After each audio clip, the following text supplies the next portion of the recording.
with these shots. Oh, they were actually on a I didn't bro, you know what the problem is? I know what the problem is. Hi, I'm Guy. So if you didn't know, which you shouldn't because I haven't told anybody yet, I recorded a reaction to the entirety of the Walten Files 5 video over on the channel that I'm collab with currently, Chemo Studios, my second channel with my friends and all that jazz, where I'm supposed to be playing games, but don't worry about it. So yeah, if you'd like to watch that entirety of that video and then come back to this one, I'm collab with the channel. It should be the most recent posted video there. Go watch it, come back to this one. Yeah, today we're watching the explained version of that. Walten Files 5 full analysis. This is by, hold on, let me zoom out. Let's get it going. Hurry up, Chrome. BD Studios. So, hey, BD Studios, type shit, my boy. Thank you for this explanation. You came out quick with this. And yeah, let's get into this shit, baby. This is the complete analysis of Episode 5 of the Walten Files. For years, Episode 5 was supposed to answer one question: who is Bond? But after watching it, I've realized I've been asking the wrong question the entire time. Because underneath all that horror, underneath Wonderland, and underneath Bond himself, Episode 5 shows us a bigger picture. One that could lead us to answers we've been looking for this entire time. It is sown in weakness. It is raised in power. And it is sown a natural body. It is raised a spiritual body. I mean, everything we know about it so far, like, people say that Jack isn't Bond, but like, he said he loved her. I can only assume, but he don't act like him neither, but none of them act, I don't know. Body. There is also a spiritual body. We pick up the episode exactly where you'd expect. At the funeral of Ed and Molly. And almost immediately, something feels different. For the first time in the series, gone are the security tapes, the directional tapes, the found footage. Instead, Martin lets the characters speak for themselves. Just people. I think my favorite addition in the entire episode is Jack himself. For years, Jack Walten was a mystery, a missing poster, a theory, a glitchy face hidden behind static. But here, we finally get to meet him. He's a husband, a father, someone who jokes with Rosemary and comforts the people he loves. Exactly. Yeah, how surprised I was to figure out this guy didn't become like a bad guy. I made horror tropes where it's the good dad becomes a demon. This was refreshing and also incredibly tragic. Dear heavens. And the same is true for everyone else. Rosemary isn't just another victim. She's an artist, a mother, someone trying to build a life with the people she loves. Sophie isn't burdened by forgotten memories. She's just a little girl. It's funny. We've known these characters for years, but somehow this is the first time we've actually met them as a family, living their lives long before tragedy ever found them. Oh yeah, because Martin Walls be uploading like once a year, and that boy be cryptic posting all the time. He be vague posting. Hello, my name is Rose. I know my own name. I don't need to write my name. I'm not quite sure why I'm writing this right now, but I'll see where this goes, I suppose. I was told to write my thoughts down. Something about putting them all into words for myself is therapeutic, apparently. As for my thoughts, I don't really know what to say. I've been doing well lately. Things have been looking up. I am 21 years old. College has been great, albeit a little overwhelming. I feel I'm finally finding my footing as an artist after so long, which is good. The workload can be a little demanding, but it hasn't driven me insane yet. So, as far as I'm concerned, that's all that matters. Maybe I can use this to keep track of my project ideas. I guess there's not much to say. If anything comes up, I'll let me know. And then she became a mother and a wife, and then every last aspect of her dreams just went downhill. The beauty of parenthood. Fucking hell. It's strange. There's been 5 episodes, 2 mini episodes, and 4 unlisted videos. Yet the earliest point in the timeline was just given. And it isn't Bon, or Jack, or Felix. It's Rosemary, 21-year-old aspiring artist. Someone who finally feels like life is coming together. Every diary entry becomes a snapshot of what Rosemary is feeling emotionally. Almost like we're watching her write her own story. Interestingly, these diary entries weren't actually a part of episode 5. Martin uploaded them separately as an unlisted video. There are 7 diary entries in total. By the end of the documentary, I think you'll realize they were never telling us about Rosemary's story alone. My sister Laura called. I answered this time, but I didn't know what to say. I don't think I've had an actual conversation with her in over 2 years. Still, it was thoughtful of her, and it is nice to hear from her despite everything. No matter, it still feels stupid I don't know how to talk to my own family. Seeing how others spend the holidays with their families is admittedly disheartening, but that's okay. I'm thankful to have friends who were there for me in these times. On a lighter note, I've met someone wonderful. His name is Jack. I sort of knew him from high school, but we never really talked back then. I bumped into him again at O'Flaherty's again a few months ago, and we've been meeting up ever since. I really don't want to come off too strong, but he is really incredible. A bit of an idiot, but I do mean that with all the love in my heart. I don't think I've ever felt quite as happy as I have in these past months with Jack. I don't mean that in a bad way, it's just so nice to be loved and understood by someone as kind and funny as him. I really needed this. And then that nigga was never seen again. Hey, get you a woman like Rosemary, bro. I mean this genuinely. After seeing that video, hey, Rosemary, a real one. She is real, dead ass. Secondly, I should say, who the hell names a restaurant O'Flaherty's? What is that? I meant to say something else, but I didn't want to interrupt the video. What is it? Going back a bit. Go back a bit. Hold on. All right, yeah. Hey, sister, don't worry about the whole, like, your family is just people who you were born with. They're not really people you mesh with, really. Take it from, like, anybody whose family has been told, or who's been told by, like, their family, just like, I ain't your little friends, to a point where it's like, okay, all right, like, shit, why y'all coming over? You ain't one of my friends. Shit. Is him. I really needed this. Much like Linda's journals, shout out my voice actors. These entries give us something we've never really had before, an unfiltered look inside a character's mind.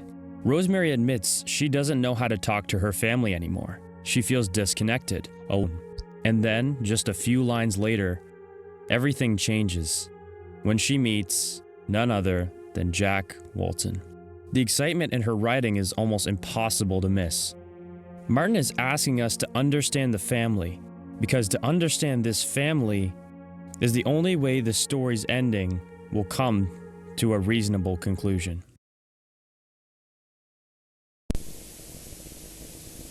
Inside this line of work, Mrs. Walton, we have to come across some, difficult cases. And those cases are even more difficult to disclose to their respective families. My mother died last week. I only found out yesterday. They held the funeral 2 days ago. I genuinely would have gone. I haven't cried yet. I'm not really sure if I will. I promise it is getting to me, just not in the way I think it should. Okay, admittedly, all right, even if you have some disagreements or things about your family that you don't like, yeah, come on now, Mama Dukes, you gotta go to Mama's funeral at least, bro. I mean, granted, your mama could have hit you with a ray gun when you was younger, so I don't know your situation, but come on, bro.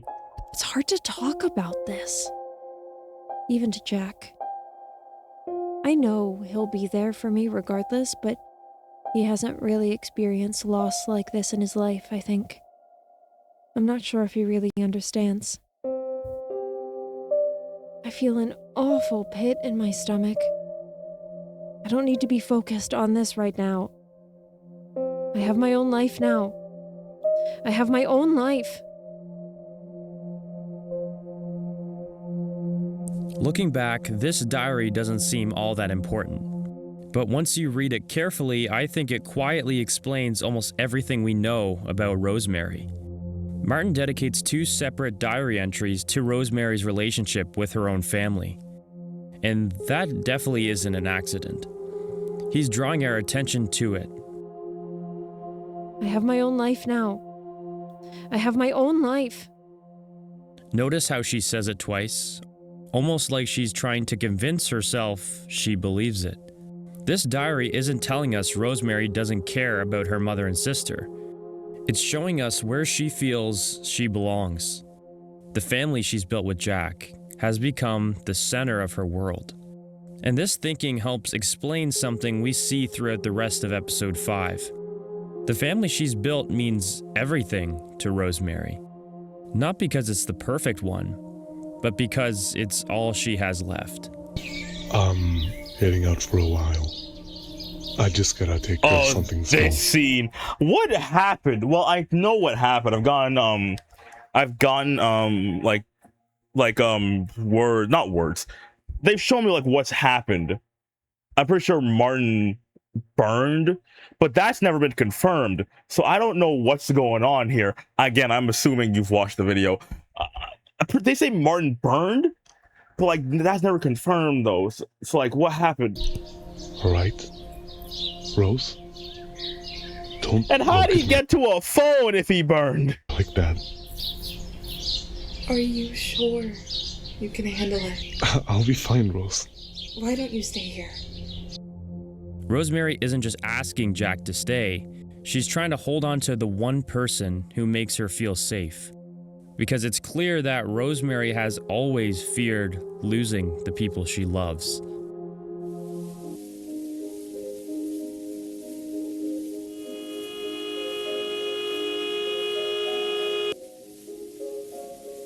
Then, of course, everything changes. Not just for Jack, not just for Felix, for everyone. This single moment becomes the foundation for almost every mystery in the Walten Files.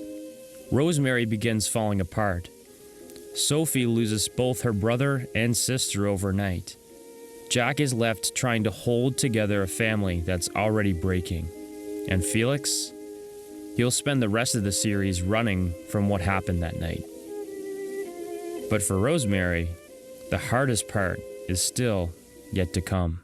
After a few hours of searching... Yeah, not only running from it, also firing her, kicking her out of her of her husband's establishment, which realistically she should get a half of, no, right? Like I'm not a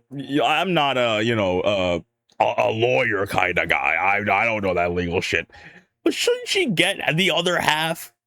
If her husband and Felix were business partners, that's just me though. But fuck, where's the thing? Here it is. Forest inside and out. We headed to the river, and we found these. Is this your daughter's backpack?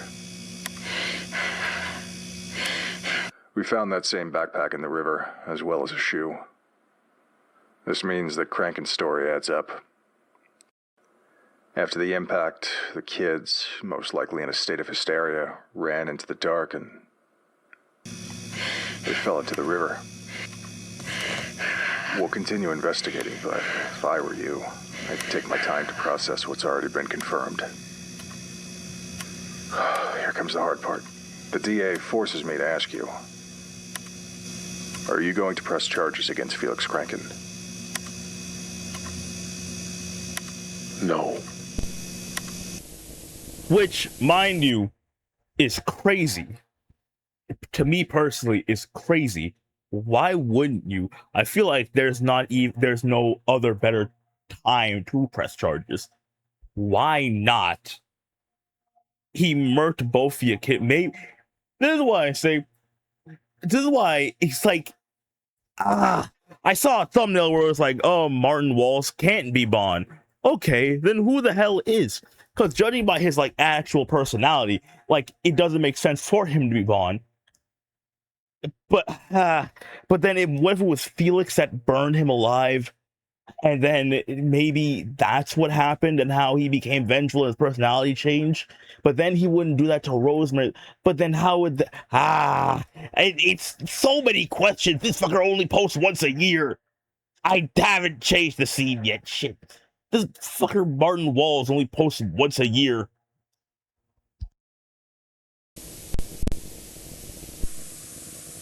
He isn't pressing charges. I don't understand it. I've always trusted his judgment, and I love him so much, but I just don't understand this. I'm not going to argue with him. That's the last thing I need right now.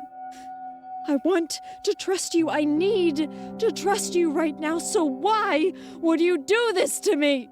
Why? I feel numb. It feels like nothing. Still and meaningless. Like a rotten dream I'm not allowed to wake up from. I don't know what to say. I don't know what's going to happen. This wasn't supposed to happen. None of this feels real. The caskets are empty. My children aren't there. This is nothing but a mockery, yet it's all we have now. None of this makes any sense. I feel like I'm losing my mind. Oh, sweetie, One you line. ain't even halfway there yet. Oh, trust me, you ain't even halfway there. From diary entry 3 kept sticking with me. I'm not sure if he really understands. It becomes much more important than I had realized. This isn't a story about trust being broken. It's about two people slowly becoming unable to reach each other. Rosemary doesn't know how to let Jack in. And even more tragically, I don't think Jack knows how to let anyone in. I'm home. Rose? Anybody home? She's in the art room. She's always in the art room.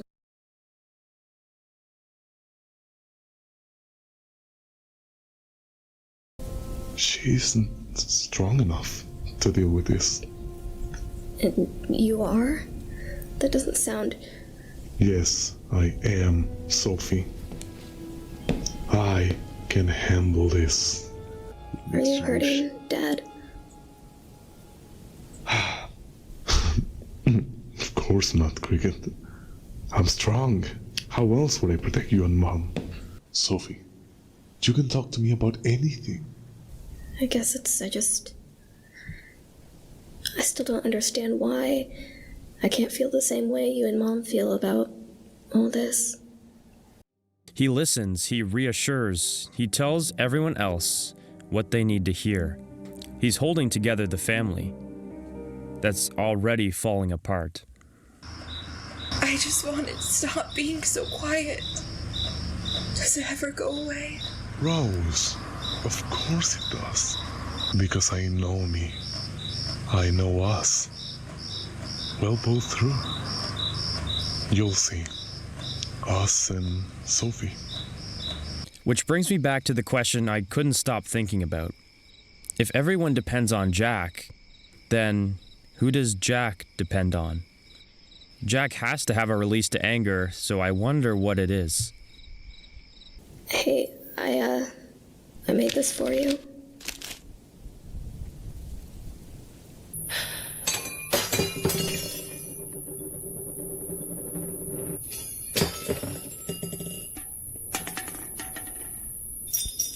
Did we ever get a reason as to what that was?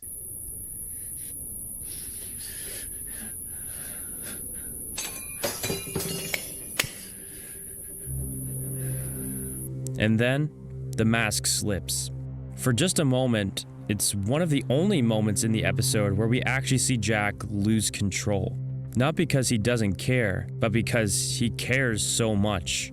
He doesn't know where to put all that pain. Which, mind you, is so rare nowadays. You know how much I was, I swear I said this, you know how much I was questioning shit when I saw that Jack was actually a good dad? And this is like 19, whatever the fuck. Having stuff being 19, whatever the hell, is like the easiest excuse for having a bad father. He's a good dad, but he's meant to be Bond, huh? That's why I say Felix is most definitely the bad. He's the devil in this entire scenario. I haven't been talking as much, so I'm gonna try to yap a tiny bit more, but still. Good morning, Ed. Putting Ballora shit. Molly. Putting Ballora shit is just plain. That's disrespectful. That's disrespectful. You can't do that. Nothing important. I'll be back soon. Say around 7. Promise me you'll be back by 7. It's gonna be alright. I promise. I won't be long, dear. Okay?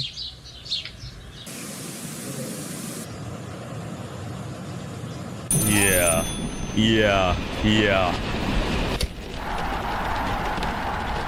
Hello? Hello? Rose, can you hear me? Jack, where are you? I'm so scared that Oh. What? They called from work? They called from work? Yeah. No, I'm gonna admit, now in context, this makes a lot more sense. He was in the fire, and because of that, he was coughing and shit. How do you call from work, though?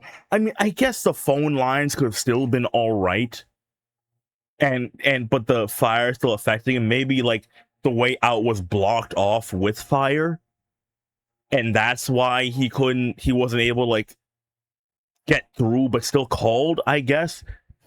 Hey, take that picture off the screen. That shit's scary. I hear your voice. Because... Oh, God. I don't know what's happening anymore. I just wanted to tell you that Oh, poor baby. everything... it's gonna be okay, and that... Wait. I love Sophie, and that... Please! I love you.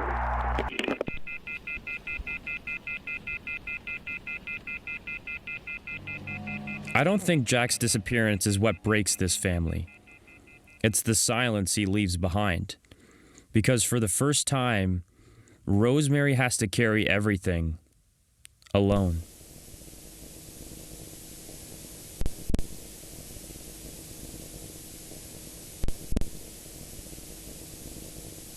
I love you. Is there anything worse you could say to someone before abandoning them? Why did you do it, Jack? Where are you? Why did you do it, Jack? Why? Where are you? Why won't you just come home? Why did you leave us? I wish I could just hate you. I wish you meant nothing to me. Why did it have to be you? Why you? It's not your fault. It's not. It's mine. I did this to you. Oh. I should have kept you here. You were safe with us. With me and Sophie. I can't lose her too, please, God. I can't do this. I won't let her go. I can't. If you're still out there somewhere, I hate you. I didn't mean that. I'm sorry. I'm so sorry. I love you. And this is what I meant in the video, bro. Well, Martin Walls, he don't do the regular scary shit. Why you don't do the regular scary shit, bro? because now I just feel bad because this is not even like scary. This is just a tragedy. And then Sophie got to deal with all this. Actually, from the, like, Martin Wall's earlier video, Sophie the main one, and that's why I thought it was Jack who was like in Bond, because they're all looking for Sophie because she's the last. As far as everything concerned, she's the only living Martin left. So it's like, what? Why would Bond care? Why would Bond care unless he wasn't dad? I don't get it. I don't understand. I think this is the hardest diary entry to listen to, because it shows Rosemary is truly alone.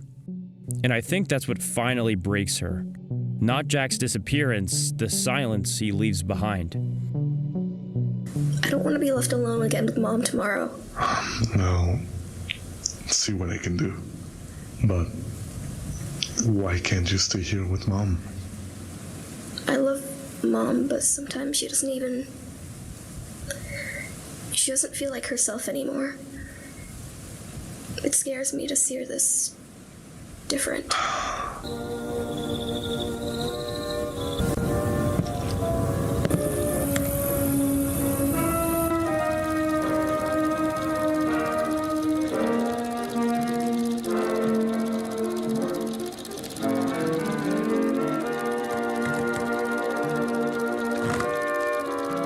Of all the diary entries, there's only one that remains unfinished. With the only words Sophie, being, what's going on? happy anniversary. Just watching some old films. Here, I'll turn it off. I told you to drop it. I'm scared, Mom. I don't know what to do. I told I you hate this empty house. I'm sick of living like this. Give me the film. I just want to see you happy. Sophie, give me the film. Get away from me! To which, again, I say, I understand. Sophie, you're probably at your wit's end with this woman. She's clearly lost her damn mind, and you have to get through to her, or else nothing will change. I get that, I understand it.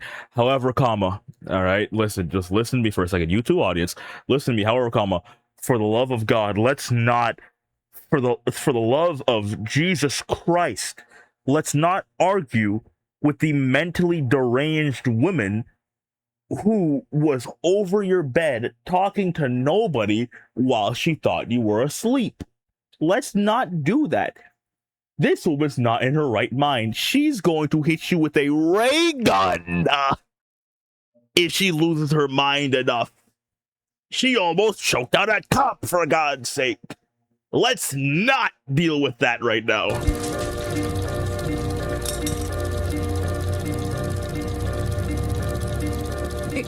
I'm sorry. I'm so sorry. Pregnancy is going well.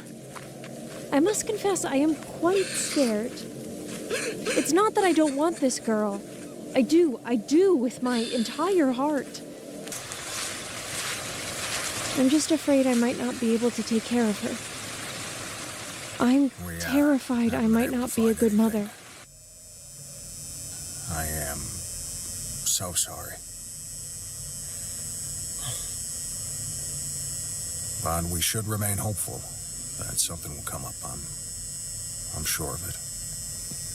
I don't want to be like my mother. I want my girl to grow healthy and loved. She deserves the best childhood a kid could possibly ask for, my little Sophie. I can't tell this to Jack. I don't think he'd understand. Rosemary disappears into... But what surprised me wasn't where she went, it's what she found there. Whoa. Don't move just yet. Wait. Mrs. Walten, hey. It's okay. It's just me. The kid called us. By the time Rosemary reaches the forest, she's completely gone. Not physically, emotionally. And somehow, the first person to find her is the very detective who had been watching this family fall apart from the beginning. The kid called us. And we've been looking for you for almost 2 hours. We need to get you out of here, Miss Walton. Yo, this is how Harley Quinn became Harley Quinn ass look, bro. To you, that's a whole different human. That is up to you. I'm gonna stay here with the kid for a bit. Jesus Christ, Derek. You should have seen the house. For weeks, Rosemary has been trying to hold on to Jack. Now, all that's left is missing posters, a house frozen in time, and a woman who no longer knows how to move forward. I can't find it within me to love, to like, to enjoy, to do anything. I can't find it within me because there's nothing left to say or do anymore. There's nothing left in me. Sophie is suffering. She is scared of me. She won't say it, but I know it. She looks at me like I'm a stranger. I can't say I blame her. This isn't who I'm supposed to be. As reality failed you. Here we go. There we go. My dear. There he goes.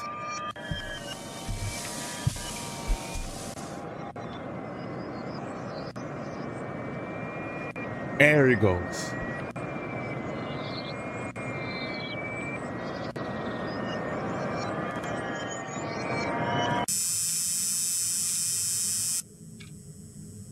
Is that not meant to be Jack? And again, mind you, hold on. I know. Mind you, this thing is called, I literally looked this up during the video. It's called a jackrabbit. It's literally called a jackrabbit. The jackrabbit leads her to Bond's Burgers, where Bond is, after this whatever the fuck thing put its hand on the cage and freed Rosemary in some like romantic-ish gesture. You're telling me Bond isn't Jack? Bond isn't Jack? Are you kidding me? Ain't no way he isn't. And the funny thing is, I'm even questioning how Bond could be Jack now. Not even like off the one video thumbnail, the video I forgot to watch, mind you. Because, you know, Bond being Jack, like, it's up for contempt. But it's like, how would they get, if Jack burned to death, how would they have done his body? And then on top of that, like the whole scene with like Jack going into the river of the ocean of blood, or the lake of blood, how would that work? The jackrabbit was literally hanged above his thing. So like, what's going on here? And that's exactly when Bond appears. One detail immediately stood out to me.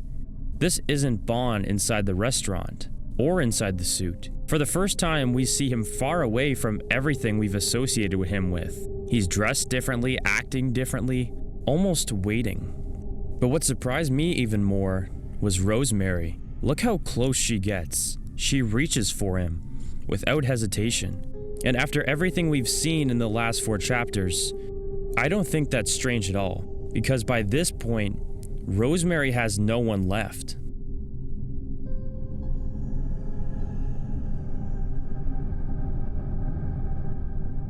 I personally equate it to her having recognized it. You know, you ain't gonna talk about the jackrabbit at all, really? You're just gonna let that slide? I'm okay.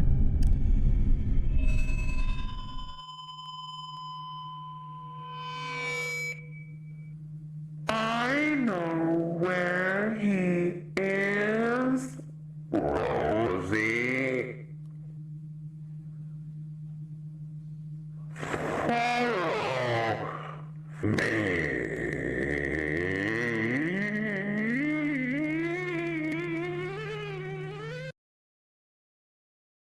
Again, him thinking he's Adele. You're not Adele. Who do you think you are? You ain't Lady Gaga. You certainly ain't Ariana.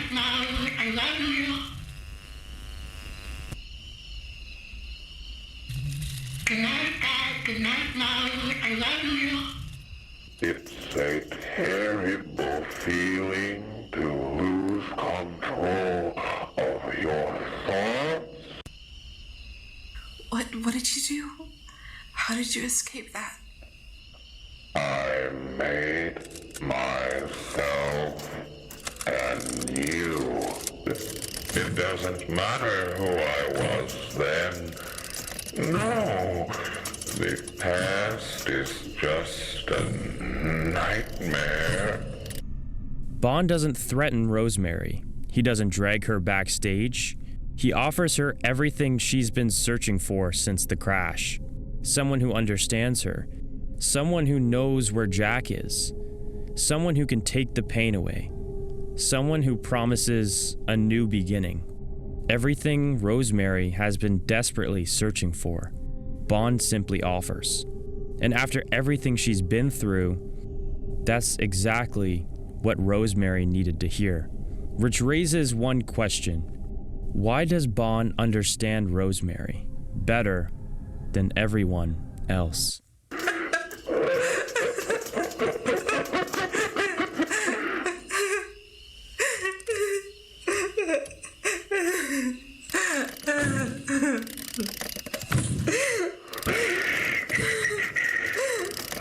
It's all right. I've got you. I'm here. Promise me it's going to be all right. Look at me, Rosemary. I can fix that. I can fix. Nobody can hurt you now. Yeah. Nobody can hurt Me me now. You are beautiful. I am beautiful. I'm gonna let you know right now. At some point, he said, "I love you," and she said, "You love me." So he got rejected, talking about some awesome shit. I like you a lot. Shit, I like me a lot too. Type jazz. So, if that is Jack, damn, my boy, shit. What? 20 years in the relationship, you just got done like that? That's crazy. What would I do without you?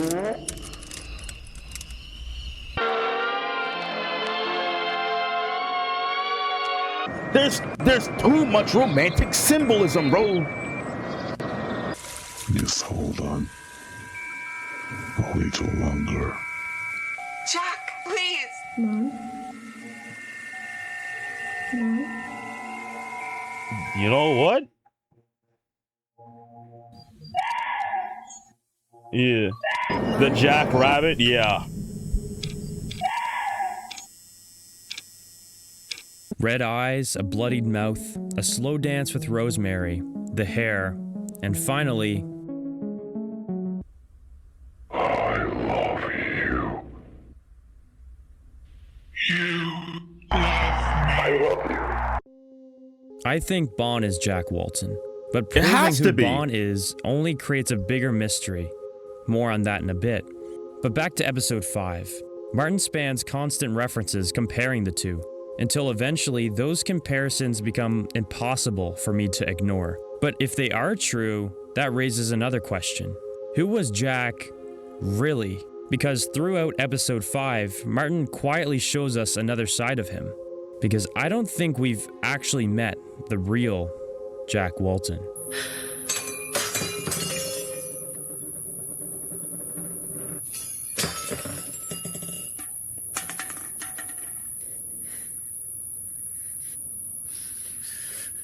Hey, I made this for you. You know, I never did fully question why that picture was torn up. I just thought that she did it. He didn't really didn't really look like that proud of the photo, but again, it's like a shitty random drawing. You gotta pretend like you care. It's your kids. Huh. I didn't really think about that. Open up. Felix, if you did anything to those kids, I'll kill you. The cracks beginning to show That's an appropriate response. Come on now, that's appropriate. underneath the man who insisted everything was under control. And I don't think Martin included those moments by accident, because I don't think Jack's story begins at Bond's Burgers. I think it begins somewhere else entirely.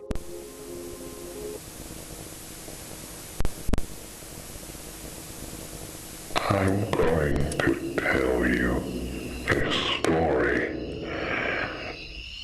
A better story. If there's one location Episode 5 keeps pulling our attention towards, it's this well. The first time I watched, I thought it was just another setting for Bond's story. But anyone who's been following the series has seen this before.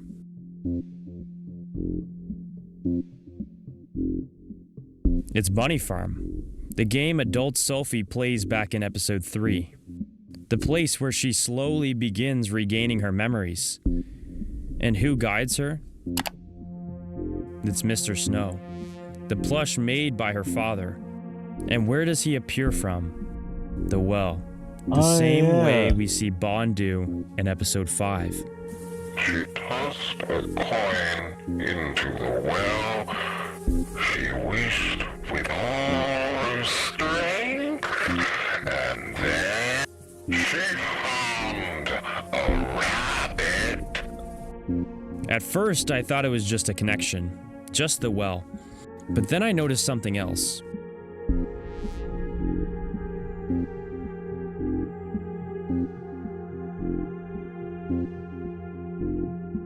It isn't just the well.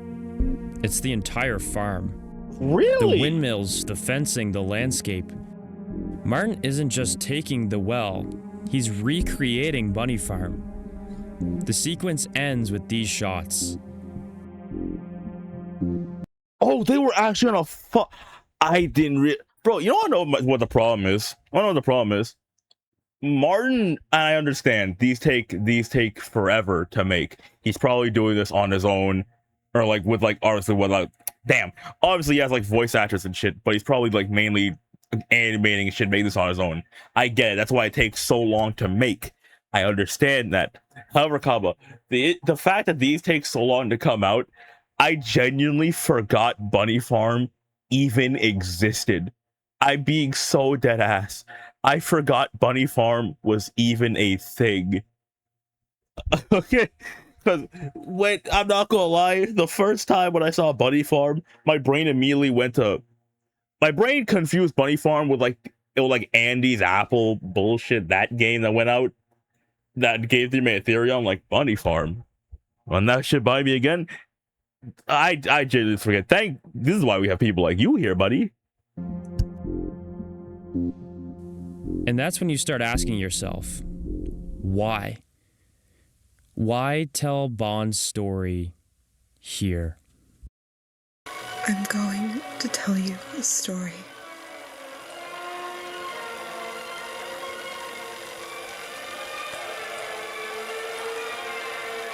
I'm going to tell you a story.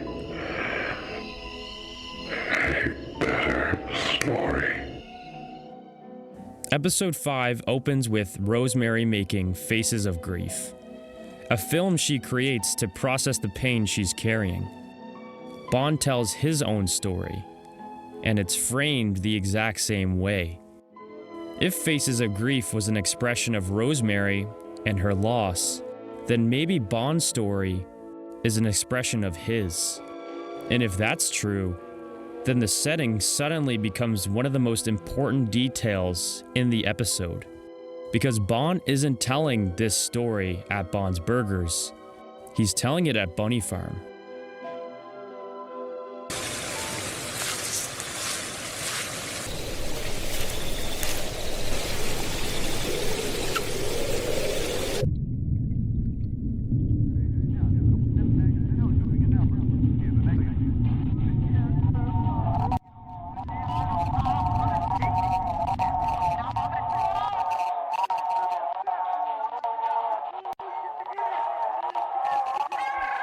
Am I missing the plot? What's happening here?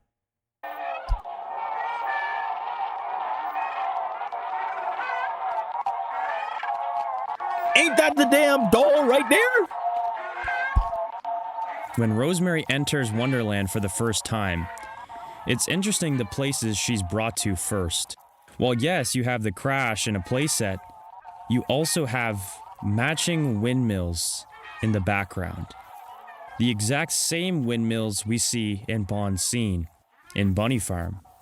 Bunny Farm exists in Wonderland. It completely changes the way I look at this place. Bunny Farm isn't just a setting for a video game. It isn't just a backdrop for Bond's story. It's a place Jack, Rosemary, and Sophie are all connected to. But then another question hit me. Why Bunny Farm? Well, what places actually exist in Wonderland? Bond's Burgers, the Crash, the church. Every location we see is tied to tragedy. Places people never truly escape from. And now, Bunny Farm is here.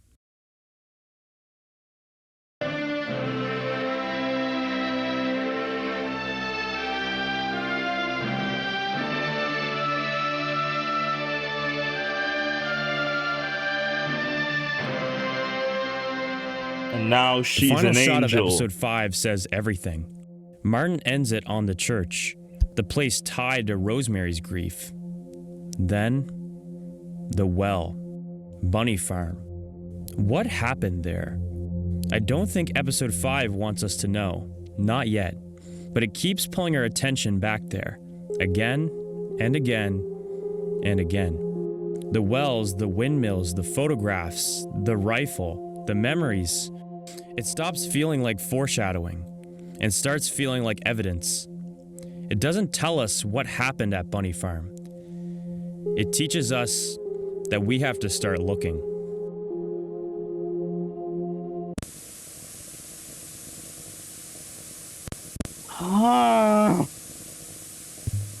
Okay, wait. Okay, hold on. Let's regroup for a second. Let's regroup for a second.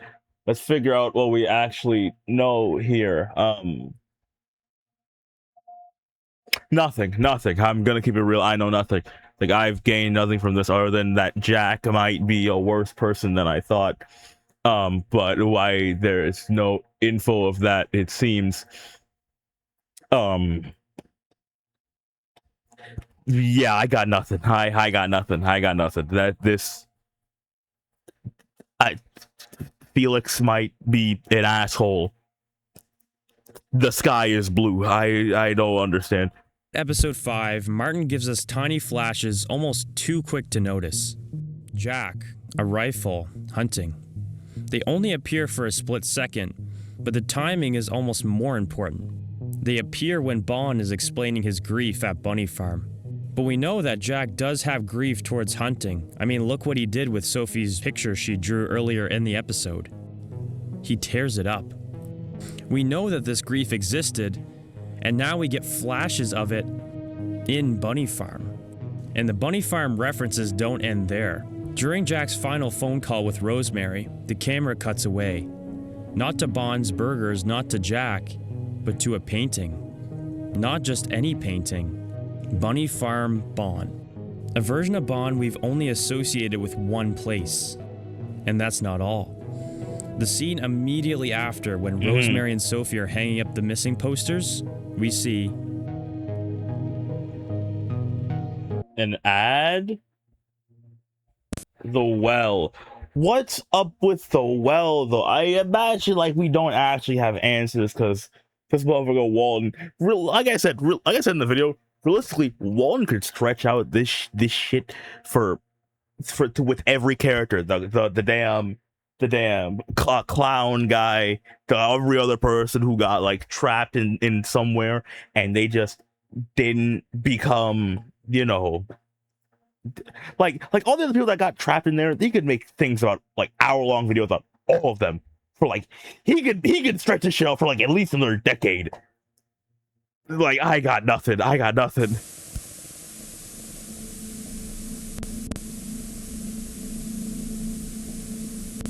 And that was supposed to be the end of the video. My plan for the end was to talk about the mural on Bond's wall, also being a reference to Bunny Farm. Until I found this dog. It's a weird inclusion in episode 3 that the dog stays there the entire time, and looking around the Walten house, it kinda gives some confirmation to what that might be about. Specifically this scene, where we see the whole family, and then 3 important drawings to Rosemary, and one that kind of seems a little random. The dog. The same one that's in Bunny Farm. That's not all. Around Bunny Farm, there are 3 types of flowers that can be found. Roses are for the character you'd expect. Dandelions are... Was that dog bleeding? Was that dog bleeding? Oh no. Oh no. Or Laura, Rosemary's sister, as we see in the secret episode. And then there's these purple flowers around the well and around Rosemary's house. Looking at the funeral scene, it all made sense. Now, what does this all mean? To me, this could mean a couple things. I think Bunny Farm could be Jack's family home. On the statue, it mentions 2 brothers wanting to build the best farm in the world. Could lead to the discovery that Jack has a brother. Or, better yet, the tragedy that happens on his family farm is with his brother. After all, Rosemary doesn't really know much about his family. It's something Jack keeps pretty secret. With that said, the well, Bunny Farm, and Bond are the glue to this story. So if you want to keep up, make sure you keep paying attention to the farm.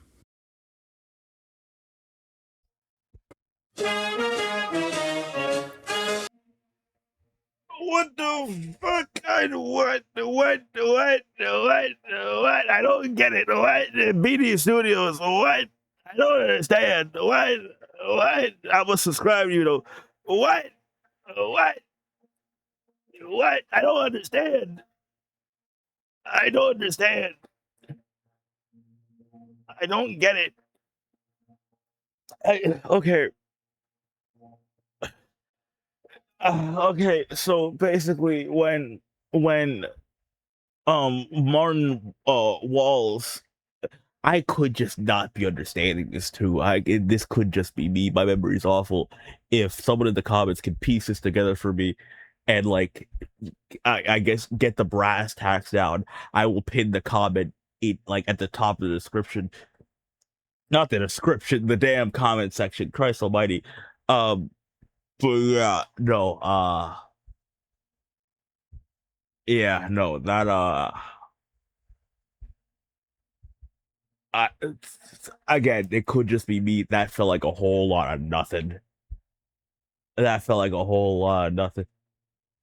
I did learn some things, though, that Jack might have accidentally shot his sibling, and that he might have also accidentally shot his dog. But since I'm gonna lean on it being a sibling kind of thing, and maybe he hid his brother's body in a well, which might adversely relate to the kids being found in a river, both water and everything, all that jazz. And then the contrast to his brother being thrown in the river, Jack burning in a fire. Cool. Who lit the fire? Probably Felix, let's be honest here. But who lit the fire? Why is Jack so malevolent when he's turned to Bond? Because from what it sounds like, he's guilty about shooting his brother. So it's not something that he meant to do. So even then, it's not painting him as a bad guy. But in the beginning, it was saying something about like a spiritual body and like a physical body. So maybe Jack's spiritual body is evil while the actual him is good. I don't know. Again, tell me about it in the comments. But hey, if you enjoyed the video, subscribe, all that jazz, and I'm gonna catch y'all later. Yeah, peace.